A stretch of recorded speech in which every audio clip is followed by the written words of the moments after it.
1969 में लिखी थी। दूसरी वाली इन्होंने 1970 यानी 1970 में लिखी थी। तीसरी वाली 1977 में लिखी थी और चौथी वाली जो अंतिम इन्होंने लिखी थी वो 1985 में। तो ये दोस्तों हरिवंश राय बच्चन की जो आत्मकथा 4 खंडों में प्रकाशित थी, इसके बारे में मैंने चर्चा किया, काफ़ी महत्वपूर्ण है। जय हिंद मेरे प्यारे बच्चों, कैसे हैं? मुझे उम्मीद है कि स्वस्थ और मस्त होंगे। तो चलिए शुरुआत करते हैं, आपके टॉपिक को और आगे बढ़ाते हैं। आप सबने देखा कि साहित्य संबंधित पुरस्कार स्टार्ट कर दिए गए, जिसमें आपके कई लेक्चर जा चुके हैं, तो आप लोग देख लीजिएगा। इसी वजह से मैं सबसे पहले लिख देता हूँ कि क्या क्या टॉपिक्स हम लोग पढ़ते हुए चल रहे हैं। तो साहित्य पुरस्कारों में हमने अब तक क्या पढ़ा है, इसको देखते हैं। फिर आज का हमारा टॉपिक क्या है, इसको देखेंगे। साहित्य पुरस्कार में आपके ज्ञानपीठ पुरस्कार को देखा है, ज्ञानपीठ पुरस्कार को सारे वीडियोस मिल जाएंगे आपको चैनल पे। व्यास सम्मान को, सरस्वती सम्मान जो हमारा आज का टॉपिक होगा, जो हम आज आप लोग को पढ़ाएंगे। इसके बाद जो महत्वपूर्ण है वो साहित्य अकादमी पुरस्कार है आपका, और अंतरराष्ट्रीय बुकर पुरस्कार। एक एक करके टॉपिक को पढ़ेंगे और आप सब अच्छे से नोट्स बना लीजिए, जिससे कि आपको कोई दिक्कत ना हो। पेपर के पहले आप इसको रिवीजन करिएगा। फिर भी अगर कोई दिक्कत परेशानी आती है तो आप कमेंट के माध्यम से हमसे जुड़ सकते हैं, या चैनल पे हमारा नंबर भी आप ज्वाइन कर सकते हैं हमसे। तो ये पुरस्कार हम लोग पढ़ चुके हैं जो महत्वपूर्ण है। आज का हमारा टॉपिक होगा सरस्वती सम्मान। तो चलिए शुरुआत करते हैं सरस्वती सम्मान की।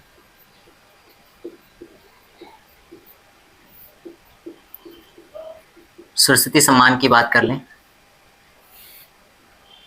तो इस पुरस्कार की शुरुआत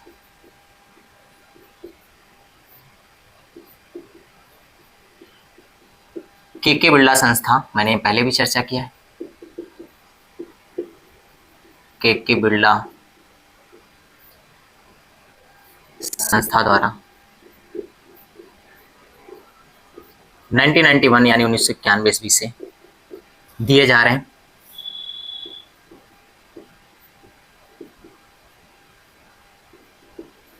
कंडीशंस क्या क्या है इनको देख लेते हैं। भारतीय संविधान की 8वीं अनुसूची में शामिल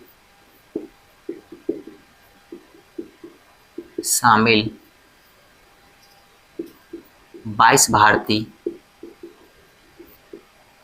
भाषाओं में से उत्कृष्ट साहित्यिक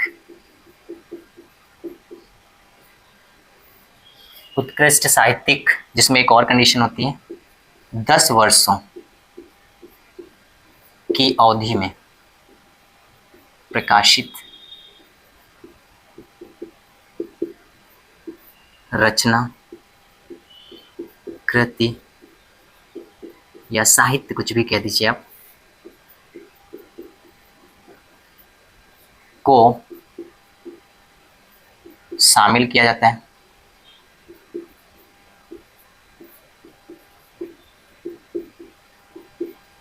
या कह सकते हैं भारतीय लेखकों को प्रदान किया जाता है। ये बेसिक जानकारी। अब आगे दोस्तों बात करते हैं इसमें और महत्वपूर्ण क्या है। इसके अंतर्गत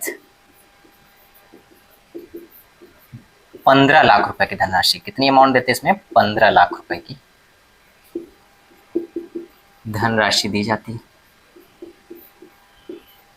बहुत अच्छे समझते चलिएगा। एक बार आप टॉपिक को पढ़ लेंगे, बिल्कुल आराम से आप इस टॉपिक को बहुत अच्छे से तैयार कर लीजिएगा। अब नेक्स्ट पॉइंट के बारे में बात कर लेते हैं। पहला सरस्वती सम्मान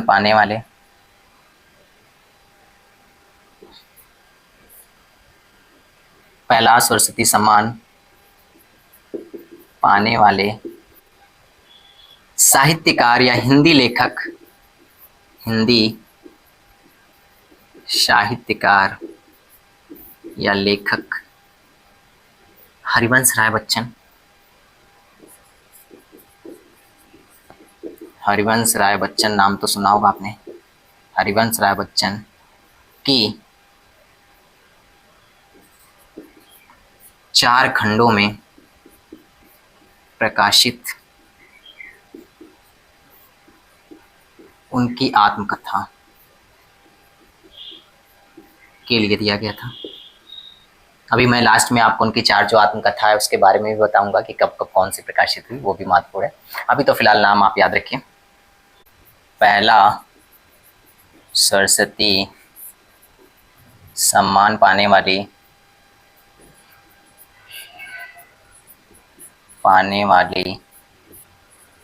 कावित्री बालमणि अम्मा, इनकी जो आत्मकथा थी, आत्मकथा नीलम पेरूर के लिए दिया गया था और ये प्रकाशित हुई थी, यानी जब दिया गया था तो वो 1995 यानी 1995 में दिया गया था। तो चलिए एक बार सारे बिंदुओं को फिर से देखते हैं। ये है इतिहास सरस्वती सम्मान का। कौन सी संस्था देती, तो के बिरला संस्था देती। शुरुआत कब हुई, तो 1991 से हुई। कितनी भाषाओं में दिया जाता है, तो 22 भारतीय भाषाओं में दिया जाता है, जो भारतीय संविधान की 8वीं अनुसूची में शामिल किया गया है। इसमें भी एक बाउंडेशन होती है, 10 वर्षों की अवधि में ही प्रकाशित उत्कृष्ट कृति को शामिल किया जाता है। इसके अंतर्गत 15 लाख रुपए की धनराशि दी जाती है। पहले व्यक्ति की बात करते हैं तो हरिवंश राय बच्चन को आपने जरूर जाना होगा। इनकी आत्मकथा जो थी वो 4 खंडों में प्रकाशित हुई थी। अभी मैं चर्चा करूंगा वो कौन कौन सी हैं। महिला की बात कर लेते हैं तो कावित्री बालमणि अम्मा थी और इनकी आत्मकथा है नीलम पेरूर के लिए दिया गया था। तो आइए दोस्तों देखते हैं अब रिसेंटली जो आपके पेपर में पूछा जाता है। चलिए प्यारे बच्चों, यहाँ से आपको करंट अफेयर्स रिसेंटली किसे दिया गया, जहाँ से हम आपको ट्रिपल स्टार बनवाते हैं, इसको याद रखना। अभी हाल ही में जो दिया गया वो 35वां दिया गया है 2025 के लिए। तो सरस्वती सम्मान 2025 का किसे दिया गया है, इसको समझिएगा, इंपॉर्टेंट है आपके लिए। यहाँ से आप याद करिएगा। प्रख्यात बंगाली लेखक राम कुमार मुखोपाध्याय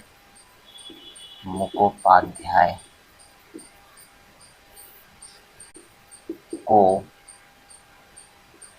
उनके उपन्यास हरा पार्वती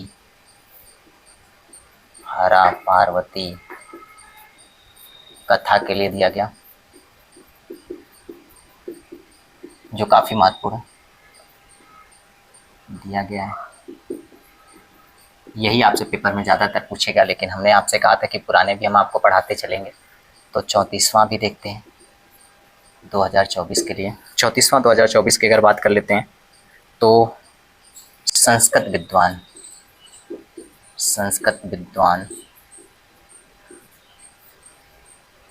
महामहोपाध्याय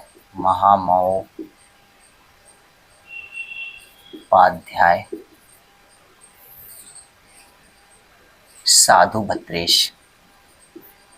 भद्रेश दास को उनकी संस्कृत की प्रसिद्ध जो पुस्तक है, संस्कृत की पुस्तक स्वामी नारायण सिद्धांत सुधा के लिए दिया गया। महत्वपूर्ण रही है, काफी पूछी भी गई है ये। नेक्स्ट 33वां 2023 का जो दिया गया, मलयालम कवि और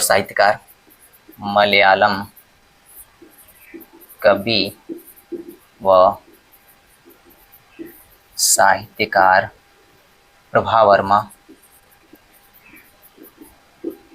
को उनके उपन्यास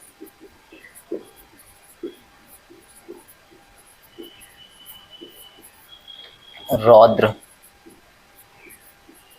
सात्विकम के लिए दिया गया। और पीछे की बात कर लेते हैं, क्योंकि कुछ भी एग्जामिनर पूछ सकता है। तो 32वां 2022 की तमिल लेखिका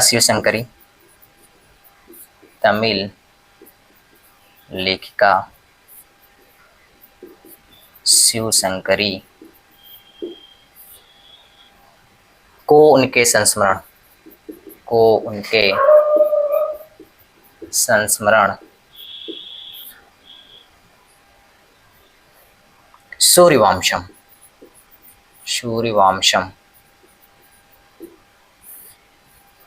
के लिए दिया गया। और एक और आखिरी चर्चा कर लेते हैं। अब ये मत कहिए कि सर इतना लंबा क्यों लिखा रहे हैं, क्योंकि एग्जामिनर आजकल पूछता है, मजबूरी है कि तुम्हें आप लोगों को बताना पड़ता है कि आप एक लेक्चर पढ़े तो रिवीजन में रहे ये सब। 31वां 2021 की बात कर लेते हैं। हिंदी के कवि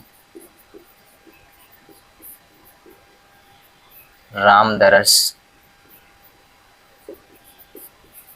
मिश्र जी को उनकी कविता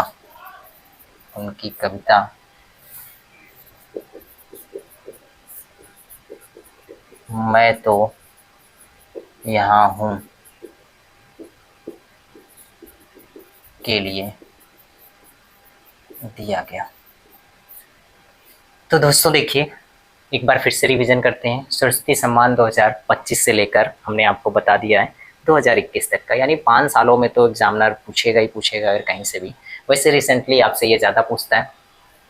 35वां बंगाली लेखक रामकुमार मुखोपाध्याय को उनके उपन्यास है हरा पार्वती कथा के लिए। 2024 का संस्कृत विद्वान महाउपाध्याय साधु भद्रेश दास जी को उनके संस्कृत की पुस्तक स्वामी नारायण सिद्धांत सुधा के लिए। 2023 की बात करते हैं मलयालम कवि व साहित्यकार प्रभा वर्मा को उनके उपन्यास रौद्र सात्विकम के लिए। तमिल लेखिका 2022 के लिए शिव शंकरी को उनके संस्मरण। मैंने पिछले लेक्चर में आपको संस्मरण क्या होता है, आत्मकथा क्या होता है जरूर बताया है, आप लोग उसको देखिएगा और कमेंट के माध्यम से बताइएगा दोनों में क्या अंतर है। सूर्यवंशम के लिए दिया गया। और 2021 की बात करते तो हिंदी की कवि रामदरस मिश्र जी को उनकी कविता मैं तो यहाँ हूँ के लिए दिया गया। एक चीज़ मैंने आपसे और भी कहा था प्यारे बच्चों की, जो अभी हरिवंश राय बच्चन की 4 खंडों की आत्मकथा है इसको भी देख लेते हैं। तो आइए यहाँ पे आपको जो 4 उनकी आत्मकथा थी हरिवंश राय बच्चन जी की उसको भी बता देते हैं। कभी कभी इंपॉर्टेंट है ये किसके द्वारा लिखी गई पुस्तकें हैं, तो इनको भी देखिएगा। हरिवंश राय बच्चन की जो 4 खंडों की आत्मकथा थी, पहली थी क्या भूलूं क्या याद करूं, क्या भूलूं क्या याद करूं। दूसरी वाली जो थी उनकी नीड़ का निर्माण फिर। तीसरी वाली थी बसेरे से दूर। चौथी की बात कर लेते हैं। चौथी थी 10 द्वार से सोपान तक, 10 द्वार से सोपान तक। और सन की बात करते तो पहली वाली जो इन्होंने लिखी थी 1969 में लिखी थी। दूसरी वाली इन्होंने 1970 यानी 1970 में लिखी थी।